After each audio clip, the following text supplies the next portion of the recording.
This is a video recorded at home. The policeman is picking up his wife after work. The garage door closed slowly, so the robbers broke in and tried to steal the policeman's car.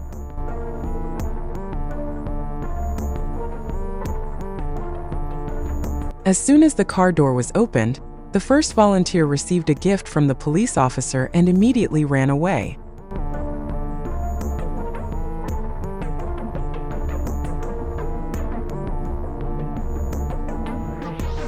Feeling that this was not enough to scare them, the policeman returned to the car to get more hot goods.